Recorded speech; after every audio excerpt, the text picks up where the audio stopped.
जहाँ जिक्र हबीब होता है भी करीब होता है, जहाँ जिक्र हबीब होता है वहाँ खुदा भी करीब होता है। ऐसे मजलिस में बैठने वाला बड़ा ही खुश नसीब होता है। काबिल एहतराम सदर मजलिस और दूर दराज से आए हुए मेहमानाने हकम साहिबान, मैं आप लोगों के सामने जिस उन्वान पर गुफ्तगू करना चाहता हूँ वो है कब्र की मंजिल।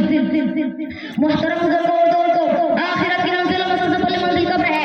अगर ये मंजिल आसानी से तय हो गई तो बाद की मंजिलें भी आसान होगी, लेकिन अगर कब्र की मंजिल सख्त हो गई तो बाद की मंजिल से कहीं ज्यादा सख्त होगी। हज़रत उस्मान गनी रज़ी अल्लाह अन्हु जब किसी कब्र के पास खड़े होते तो इस कदर रोते कि रेशम मुबारक आंसू से तर हो जाती थी। लोगों ने कहा कि आपके सामने जन्नत और दोज़ख का जिक्र होता है, जन्नत का सवाब और जहन्नम का अज़ाब का तज़किरा होता है, मगर आप इस पर इस कदर नहीं रोते जितना कब्र होते देख कर रोते हैं। हज़रत उस्मान गनी रज़ी अल्लाह अन्हु फरमाया, इन्ने कब्र